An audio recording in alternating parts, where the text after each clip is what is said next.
Hello, we're here with Emma today from the Animal Justice Party in Australia. We're speaking to Emma because we see a lot of similarities between the UK and Australia with animal welfare issues. We know the UK's got really good animal welfare issues on livestock, but we've seen Oscar's Law in Australia, which had a really good effect.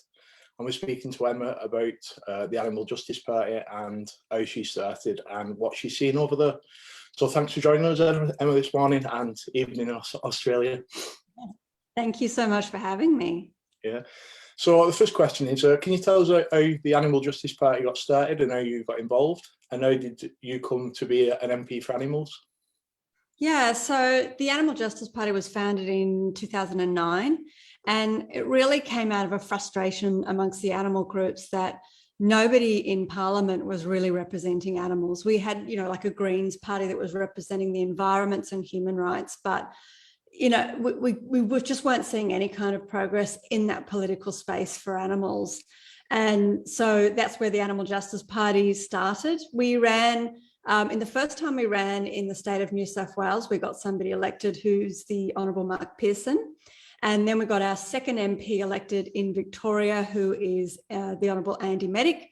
And then I was the third MP elected into New South Wales. And we now also have two councillors as well. And we're about to go into some more council elections in this state. So hopefully we'll get some more councillors. And so really the party is just growing and growing. But I think it's also really important to highlight, a lot of people around the world say, how do you get elected into Parliament on an animal justice platform? But the laws to protect animals in Australia are so far behind. We've got some of the worst animal protection laws all around the world here. We're also the third fastest vegan growing country in the world. So, there's a lot of compassion towards animals in this country, but our politicians and our governments just aren't reflecting that. We actually got a ban on greyhound racing. The government backflipped on that. We're still live exporting animals overseas, despite, so many Australians being against that industry. So there was really a groundswell of frustration from the Australian people, and that's what's helped really lift up the Animal Justice Party and help get us elected. For me personally, I actually made a connection with animals when I was quite young. I remember holding a hen in my arms, and the hen was purring the same way as my rescue cat at home purred. And I thought, if I couldn't eat my cat, then I can't eat this hen. But it was actually many years later that somebody just handed me a flyer on the streets, and I read about all these other atrocities that were happening to animals. And that was really the moment for me that the light bulb went on, and I knew that I wanted to dedicate myself to protecting animals. I was at university at the time, and I was studying education, but I switched to psychology because I realized that animal cruelty was human caused, and therefore we needed a human-based solution. So I went into psychology. I worked for 10 years for an organization called Animal Liberation. I've worked for People for the Ethical Treatment of Animals, and I've also worked for World Animal Protection International. And, I was doing a lot of work in individual behavior change and corporate behavior change. And when my former colleague, who was elected to the Animal Justice Party, asked me if I would run, I really had to ask myself, where am I best placed to help animals? And I could see so much progress in individuals changing their behavior, people being compassionate about animal issues. I could see corporations, major change happening there. But the political space, it felt like a dead end. And so I just thought the light bulb went on, and so I decided at that point to run for Parliament. And even though I knew it was going to be a really big uphill battle, I just felt that there needed to be more voices in that space. That's brilliant. That's awesome. Sorry, really well done. Not stressful. Sorry, I just had it on my phone there and it went off. So very unprofessional of me. So the second question is, what has the Animal Justice Party achieved so far, and what's its future goals? Like we obviously we track and we share a lot of things what you're suggesting, and we take a lot of information off you as well, and to adapt it to this country. We find your ideas really, well, brilliant, to be honest, and we take a lot of inspiration from it. So we just wanted to see what you got planned for your future and what you achieved so far, and how you plan to take it that forward. Yeah, so look, one of the big issues here in New South Wales was, we had absolutely weak penalties for animal cruelty. We had some of the lowest in the country, a maximum fine of $5,500 for an act of animal cruelty. And it really didn't reflect how serious that crime is. And so we needed to make sure we got increases in penalties. So we managed to get an 8-fold increase in the penalties and a doubling of the jail time for penalties for animal cruelty. We also got through mandatory lifetime bans for people caring for animals or working for animals who have been charged for serious animal cruelty offences and bestiality. And strangely, in that piece of legislation, I mean, there wasn't even a provision for the courts to ban somebody from having further animals in their care if they'd been charged for serious cruelty or bestiality, which meant that if anybody that had been charged with bestiality until the Animal Justice Party was elected could go out and get more animals immediately after that charge. That's the kind of oversights that the Animal Justice Party's come in to really clean up. We've also got a ban on the use of cetaceans for entertainment purposes. So there's one dolphinarium left in New South Wales. So there's now a ban on breeding further dolphins into this industry, a ban on importing dolphins, and that would include whales and other animals. We don't currently have any of those, but and obviously it's also illegal to wild capture them. So that's really the end of dolphinariums in New South Wales. We've got one state left in Australia that is still breeding dolphins in a SeaWorld facility. So they're becoming the embarrassment of the country, and we're adding some extra pressure there because New South Wales was able to make those changes. We've got 6 councils to go fur free. So we've got some fur bans on those council levels. We also got a whole suite of legislation around domestic violence and animal abuse. So we now recognise animals as victims of domestic violence, and we've included animals on apprehended domestic violence orders. And we also got a grant for $500,000 to refuges to upgrade their facilities to include boarding facilities for animals that are also escaping violent situations. We know that a lot of people who are victims of domestic violence often delay leaving a violent situation because they can't take the animals with them. So it's really important that refuges and safe houses have a place for those animals to go as well. So, there are we also got some changes to strata laws. So there was strata bylaws that created blanket bans as well on whole strata complexes. And so that could even be townhouses, and it would be a blanket ban on having animals.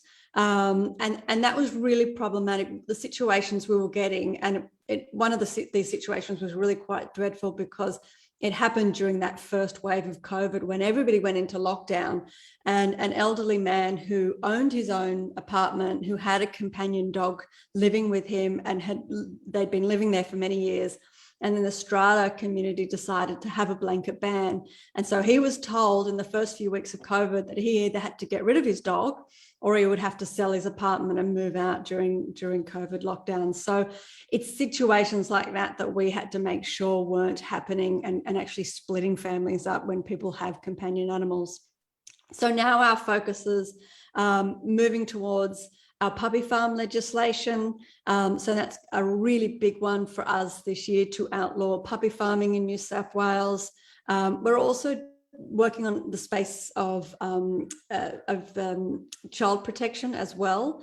So we found out that people in Australia, we have a system called Working with Children's Check. I'm sure you have something very similar. And we found out that people who are being charged for severe cruelty, aggravated cruelty to animals, were passing Working with Children's Checks. So we want to up that and make sure that people who are abusing animals do not have access to children. Again, that goes back to my background in psychology as well, and recognizing the link between child abuse and animal abuse. And so we're going to be doing a lot more work around that. And we're doing a lot of work as well around the use of animals in experimentation, and looking into what we've called Buddy's Law, so getting animals out of experimentation, and also defunding taxpayer-funded medical experimentation, because there's so much taxpayers' money going into wasteful animal experimentation. And of course, there's no transparency in the system. Nobody knows what is happening to these animals behind closed doors. And we can't even get answers from the government as to how much taxpayers' money is being given to them. They don't even keep records of how much of our money they're actually giving to these facilities. So it's a really big issue, and it's one that we're just sort of starting to pull apart and untangle now. Yeah, I think it's one point I picked up on that is the link, the psychology bit between like abusing an animal, causing harm to an animal. And I speak to a lot of police, crime commissioners and home office, and that progresses from animal, well, I said progress, but I class animals and people, probably animals higher than people, but that does lead, people who get done for animal harm does lead to harming people, and obviously that does progress through the courts. And we speak to a lot of lawyers and judges, and they've said the same thing, that people start on animals and they see it as a work in progress upwards. So that is a link to the psychology link. It's really interesting as well. So the third one is, what kind of problems do you see with the government attitudes towards animal welfare in Australia? Here we've got like MPs who saw they can't do enough for this campaign. They're doing Facebook Lives of talking to us nearly every week, but some they just don't want to know. We have got a petition live what's reached like 30,000 people in 4 weeks who signed it, and still some government aren't interested, even though a lot of their constituents are coming forward. Yeah, it's a really frustrating process, and certainly, you know, we've got a similar situation here in Australia with politicians always very happy and easy wanting to talk about animal issues when you actually approach them, and then others not wanting to. And look, I think, you know, one part of that is, you know, what are some of the issues here? And I guess that really comes back to the fact that our portfolio of animal protection sits with the Minister for Agriculture, and his role essentially is to protect primary industries and the financial interests of primary industries, which is often in direct conflict with animal protection. And so we've got exactly the same issue when we're talking about, you know, puppy farming with him. It's just, you know, like a shut door. And so it's very frustrating, even though you've got, you know, the community on side. I think I might still have the numbers in the upper house to pass the legislation, because I need the opposition and I need the Greens party. And then I just need really one Conservative crossbench member. And so I've got a wonderful selection of crossbench members from the Conservative side. But, you know, that there are conservative groups, like religious conservative groups, that, you know, will often come on side for animal issues, and particularly things like puppy farming, where it's just, you know, it's such an obvious thing. It's something that, you know, the community is behind these sorts of campaigns, and they want to see these changes, and they're horrified when they hear what's actually happening at these facilities, and they're horrified when they see how badly our laws are failing. I think another real problem we've got in our laws is the idea that animals are considered property under law, and, you know, I don't think the community thinks of animals as a chair or a table. They don't think of an animal as a piece of property. And so that's really outdated viewpoint. And some of these MPs have still sort of stuck to that viewpoint as well. And so that's really what sort of needs a really big shake-up. Yeah, I think, well, I said to all MPs that the way to win votes, and if you don't like animals, everyone loves animals. Like, I'm just from a working class background, and we've come a long way. We've even got a large superstore chain with 850 stores in the UK advertising our petition now in every store. So when you go to the counter, people love animals, and it's a way to win people over. So if you don't like animals that way, get behind it and represent your community. That's what we're trying to set to MPs. So, because people, like nearly everyone has an animal on our estate, either a cat or a dog. I think there's 24 million domestic animals in the UK now. That's half the population, so it's a lot, and everyone cares. So the fourth one is, with the UK trade deal with Australia, will we see any reduction in animal welfare conditions over here, or will the Australian government meet requirements for the UK government has set, noting Australia still allows the export of live animals? To be completely honest, I know what the industry is like here in Australia. There will be huge resistance to improving any of the conditions that the animals are being treated in. We still hack off large chunks of flesh off a sheep's bottom to prevent fly strike in a process called mulesing, and there's no pain relief used in that procedure. We still live export animals. New Zealand's now looking at ending live export of animals overseas, but our Deputy Prime Minister is pushing to open up more live export of animals. We've got the largest land-based massacre of wildlife all around the world with the shooting of kangaroos and the clubbing of joeys. The joeys are actually taken from their mother's pouches and clubbed. And we still use hormones to fatten up cows. We still have the majority of eggs being sold from battery cages. We still have farrowing crates and sow stalls for pigs. So when I said earlier in our conversation, that we have some of the worst welfare standards in the world, we really do. And I mean, when I'm trying to fight in Parliament for changes in these areas, as I said, because the Agriculture Minister has the portfolio for animal protection, it's just this absolute closed door policy on any improvements in animal protection. I mean, we can't even get the farmers' federations and the lobby groups to agree to mandatory pain relief for extreme surgeries to farmed animals. So it's going to be really interesting. I mean, I really encourage everybody in the UK to put pressure on Australia, because we kind of have this vacuum here, and we think that we can get away with everything that is being done to animals in the world. And, before COVID lockdowns and I was traveling overseas, I remember going through the US and people even saying to me, oh, but, you're a lot better in Australia, aren't you? So it's almost like there's this perception that we're doing the right thing in Australia, and it's absolutely not the case. If you actually look at animal protection groups who have actually scaled different countries on their protection laws all around the world, I think Australia is nearly at a fail as far as, like an A, B, C or D. And certainly when they've scaled them by numbers, we're right very, very down low compared to most other developed countries. So it's really problematic.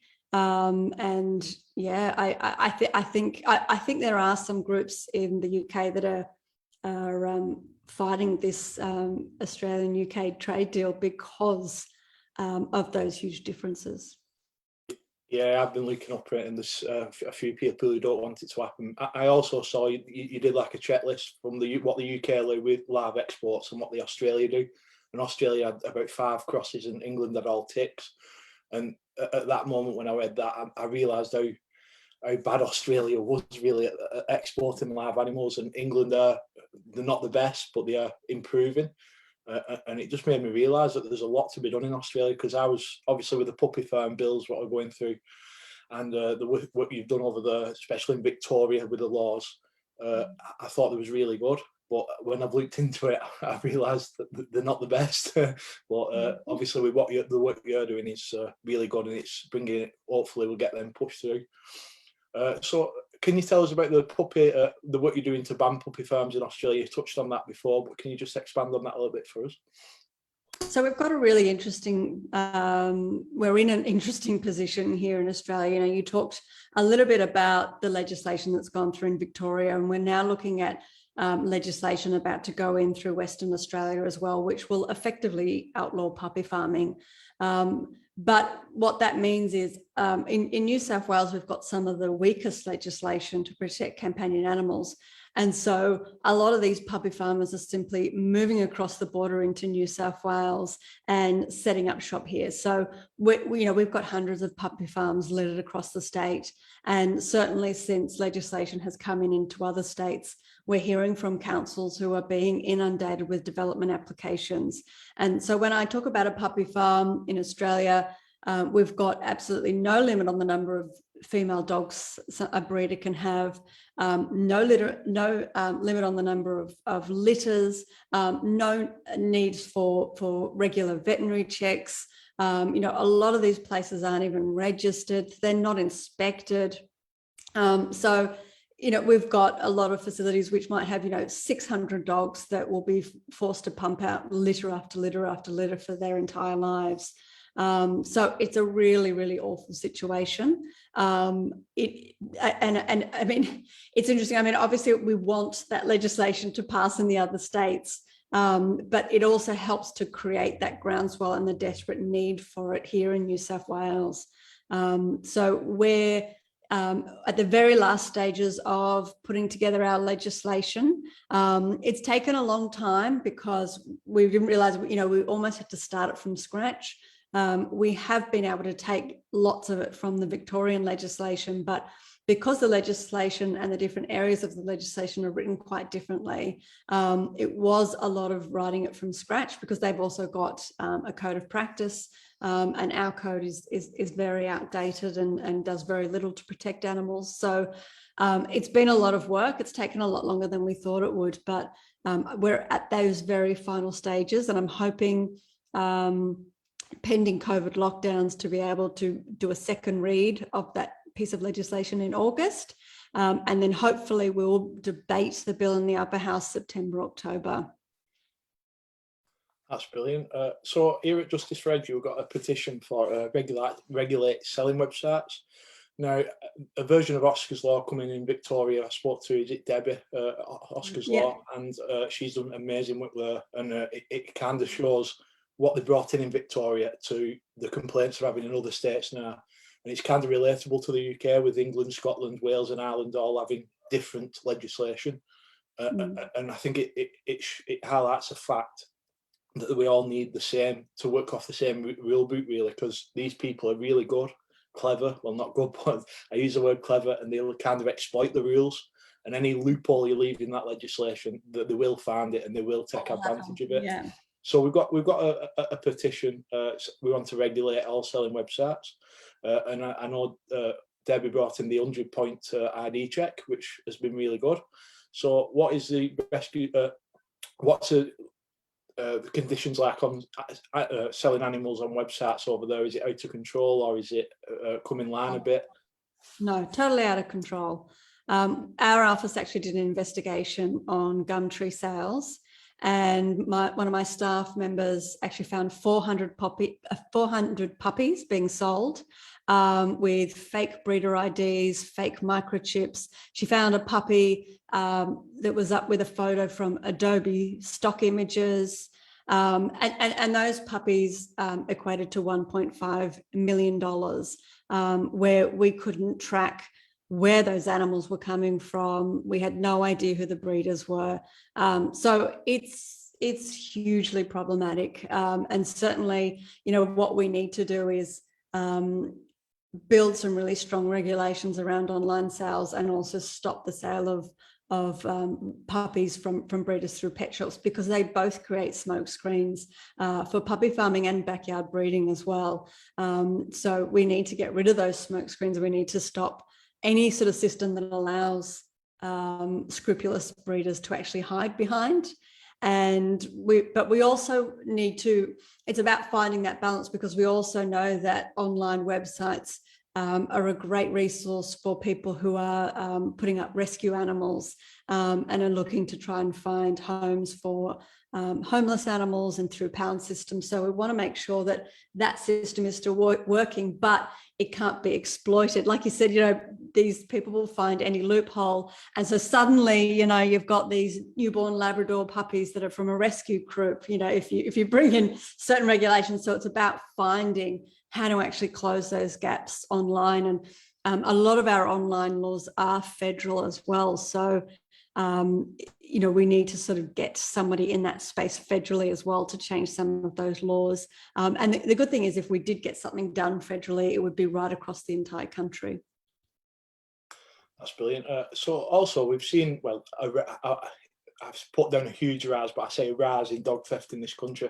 You talked about domestic abuse before, and I spoke to a lot of police crime commissioners. I've got a meeting with the Home Office, and what we're seeing is because of domestic violence during COVID and people splitting up, the main argument's been about the dog, so that's kind of contributed to dog theft figures. But we have seen a rise. So what's the condition? What's the situation like in Australia? Is there a problem with dog theft? Because they become a commodity over here, highly valuable at 2,500 English pounds.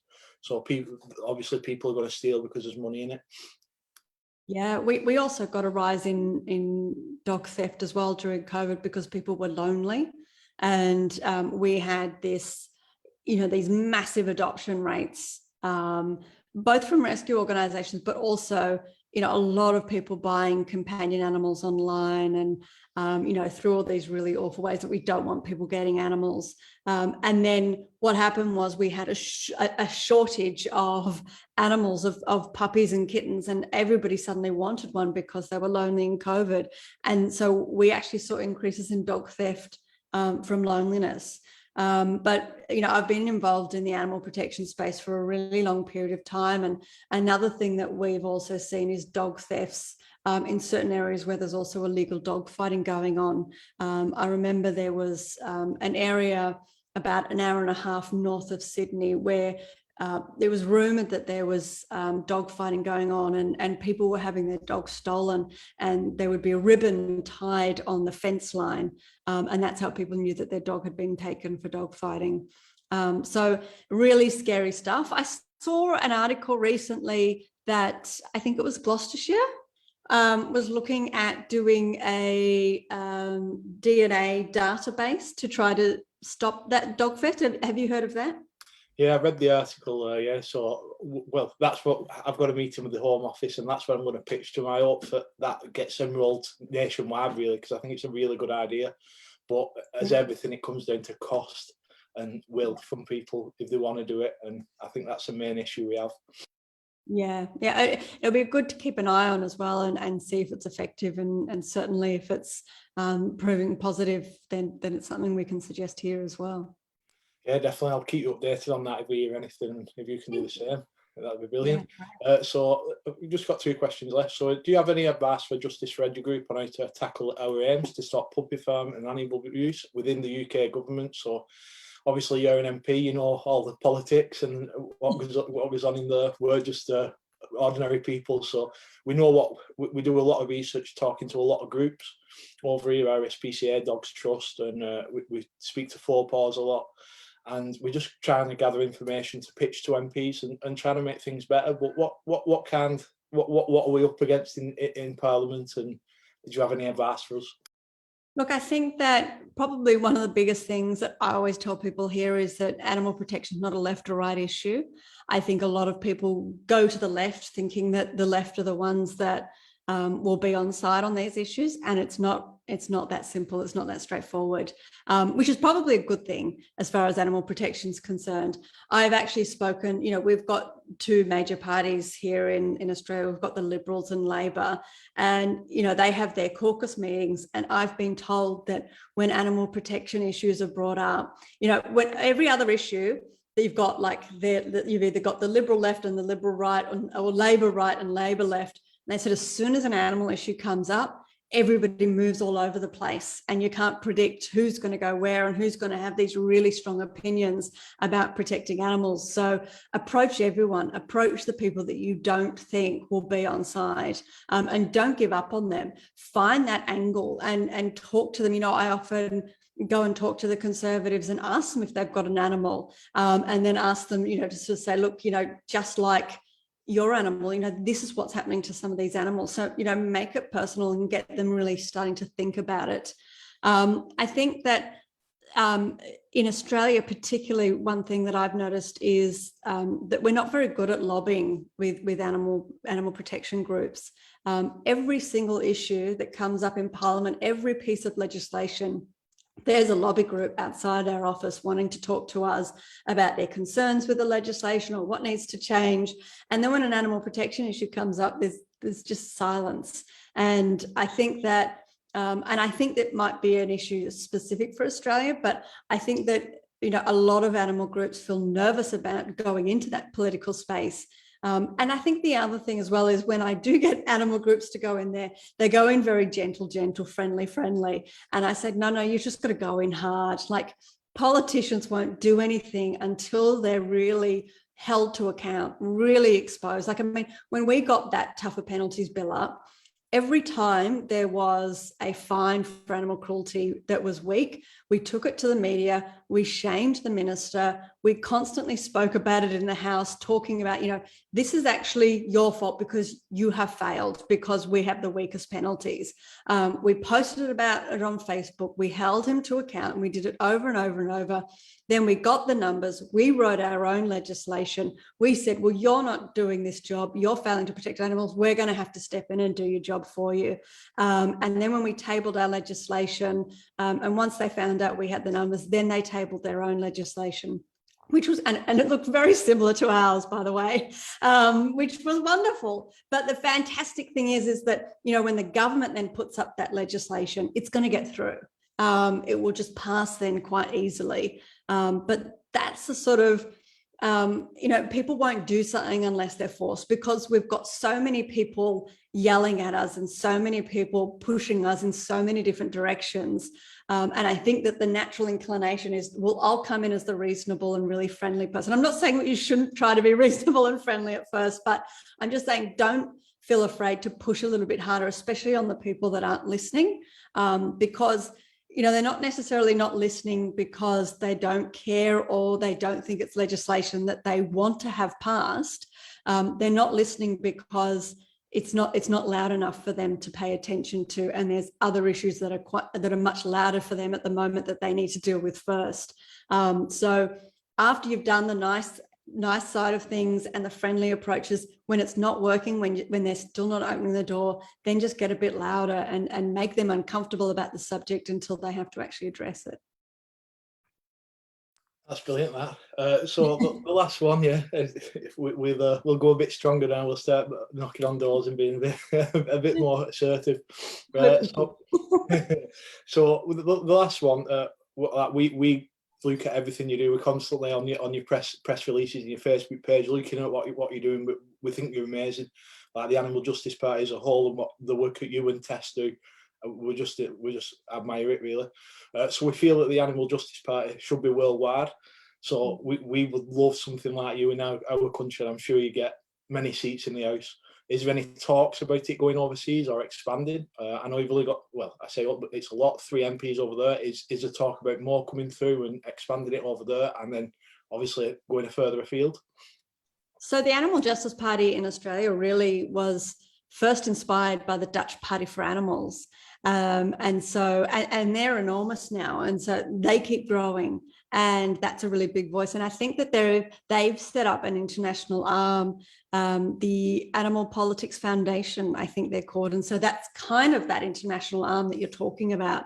And I know that there are sister organizations all around the world. You know, I think there's one in Ireland that is often actually commenting on my Facebook page. I often see, I think it's the Animal Welfare Party of Ireland. I'm sorry if I've got that wrong. But, you know, we do have quite a few of these parties, or there are parties that are wanting to build into that. I think probably what we should be doing is getting all the parties that have been elected to kind of meet up with all these other parties. We need to have like some big international conference and talk about what strategies are working. And, you know, because animal protection is a worldwide movement, you know, it's not about states, it's not about countries, you know, there's no borders to animal protection. So I think we should be collaborating more and, you know, building that voice right across the world.